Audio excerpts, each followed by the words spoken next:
दूर दराज के एक राज्य में एक मंत्री अपनी दो जुड़वा बेटियों के साथ रहता था। जुड़वा होने के बावजूद दोनों का स्वभाव एक दूसरे से बिल्कुल अलग था।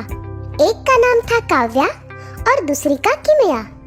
कितना खूबसूरत है आज का दिन और उतना ही खूबसूरत ये नजारा।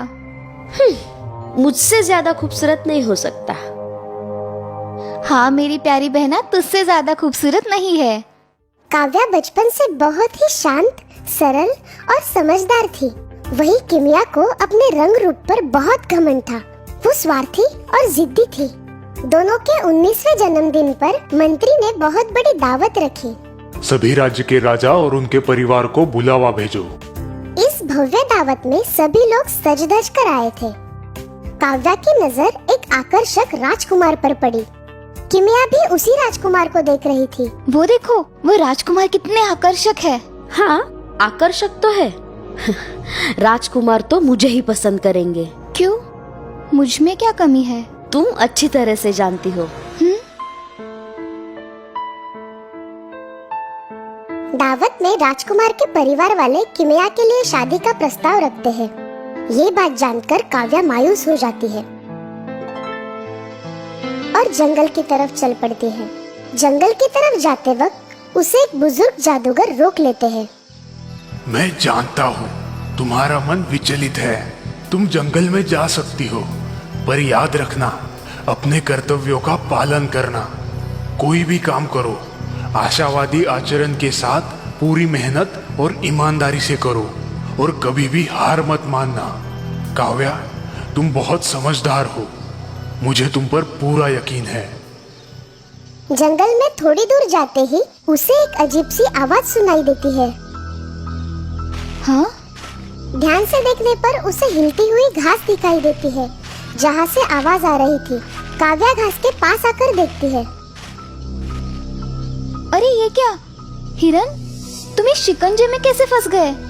रुको, मैं तुम्हें शिकंजे से बाहर निकालती हूँ। वाह, कितने खूबसूरत हो तुम। बिल्कुल सोने जैसे चमक रहे हो। बहुत बहुत शुक्रिया। हाँ, तुम बोल सकते हो? हाँ, तुम्हारा दयालु आचरण देखकर मैं बहुत प्रसन्न हूँ। अब तुम आगे बढ़ती जाओ। वो आगे जाती है। उस डरावने जंगल में आगे बढ़ते हुए काव्या को अब थोड़ा सा डर लगने लगता है। अरे बाप रे, कितना घना जंगल है। आगे जाकर काव्या को एक हंस जाल में फंसा हुआ दिखाई देता है। अरे ये क्या? तुम इस जाल में कैसे फंस गए? हंस बहुत छटपटा रहा था। शांत रहो, मैं तुम्हें इस जाल से छुड़ाती हूँ। काव्या उस जाल से हंस को बाहर निकालती है।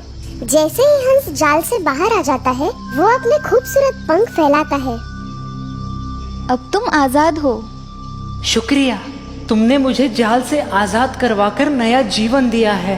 हाँ, तुम भी बोल सकते हो? हाँ, तुम बहुत दरिया दिल और निस्वार्थ लड़की हो। अब तुम आगे बढ़ती जाओ। आगे जाकर काव्या को एक बेजान और सूखा हुआ पेड़ दिखाई देता है। अरे, ये पेड़ तो सूख गया है। लगता है इसे पानी की जरूरत है। वो पास की नदी के किनारे जाती है। वहाँ एक घड़ा रखा हुआ था। वो उस घड़े में पानी भरकर सूखे पेड़ पर डालती है। पानी डालते ही पेड़ में जान आ जाती है। हाँ? अरे ये क्या? हाँ? अरे अरे अरे, ये क्या हो रहा है? धन्यवाद, तुमने मुझे पानी दिया। हाँ? तुम भी बोल सकते हो? हाँ। लड़की, तुम बहुत नेक दिल की हो और तुम्हें किसी भी चीज का लालच नहीं है। तुम्हारा दयालु आचरण देखकर मैं बहुत प्रसन्न हूँ और मैं तुम्हें तोहफे के तौर पर कुछ देना चाहता हूँ। जाओ, वहाँ जो नदी है उसमें एक डुबकी लगाओ। ठीक है, जैसी आपकी आज्ञा। काव्या आगे जाकर नदी में डुबकी लगाती है और जैसे ही वो बाहर आती है, उसे कुछ नया सा महसूस होता है। उसका रंग रूप अब बदल गया था। वो बहुत खूबसूरत हो गई थी। ये देखिए, लेकिन ये सब कैसे? ये तुम्हारे कर्मों का फल है। मेरा सौभाग्य है कि मुझे आपके दर्शन हुए। मैं ये नहीं जानती कि ये सब कैसे हुआ, लेकिन मैं बहुत खुश हूँ। हमेशा खुश रहो बेटा। मेरी एक सूखी टहनी तोड़ो। जैसे ही काव्या एक टहनी तोड़ती है, वो टहनी एक अंगूठी में बदल जाती है। तुम्हें जब भी कोई दुख हो या मन चिंता से घिर जाए तो इस अंगूठी को चूम लेना, तुम्हारी सारी चिंताएं दूर हो जाएगी। वापस आते वक्त काव्या को वही जादुई हंस फिर दिखाई देता है। हंस ऊपर से लेकर नीचे तक हीरे की तरह चमक रहा था। वाह, कितने खूबसूरत हो तुम। तुम बहुत सुलझी और समझदार लड़की हो। मेरा ये पंख अपने पास रखो। तुम्हें जब भी मदद की जरूरत पड़े, इस पंख को हाथ में पकड़कर मुझे याद करना। अरे, तुम तो बिल्कुल ठीक हो गए। मैं स्वस्थ हूँ। तुम्हारी उदारता और दया से भरा मन देखकर मैं प्रसन्न हो गया हूँ। मैं तो बस अपने कर्तव्यों का पालन कर रही थी। तुम जब भी किसी मुसीबत में फंस जाओ, मुझे आवाज लगाना। मैं तुम्हारी मदद के लिए आ जाऊंगा। काव्या खुशी खुशी वापस जाती है। रास्ते में उसे वो बुजुर्ग जादूगर मिलता है। काव्या, तुम्हारे स्वभाव को देखकर उन्होंने तुम्हें ये उपहार दिए हैं जो जीवन भर तुम्हारे काम आएंगे। अब अपने घर जाओ, सब कुछ ठीक हो जाएगा। काव्या अपने घर वापस आ जाती है। काव्या, तुम इतनी खूबसूरत कैसे हो गई और कहाँ चली गई थी? और ये सब क्या है? एक बुजुर्ग जादूगर ने मुझे जंगल भेजा था। किमिया के मन में लालच आ जाता है। वो सीधे जाकर बुजुर्ग जादूगर से मिलती है। काव्या मायूस थी, इसीलिए उसे जंगल में भेजा था। तुम्हें ऐसी कोई परेशानी नहीं है? नहीं, मैं भी जाना चाहती हूँ जंगल में। ठीक है, तुम जाना चाहती हो तो जाओ, लेकिन याद रखना, जो भी काम करोगी पूरी ईमानदारी से करना।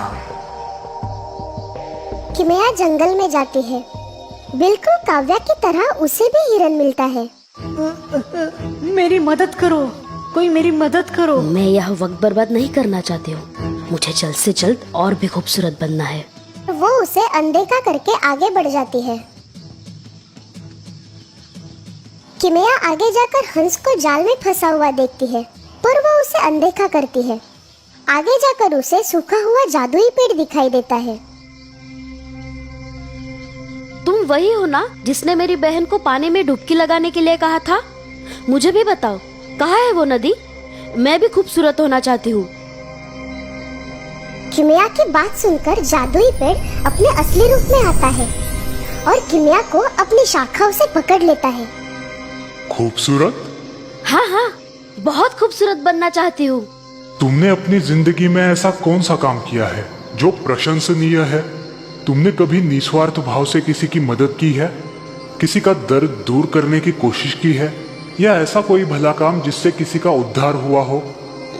नहीं। लड़की, तुम गलत जगह आई हो।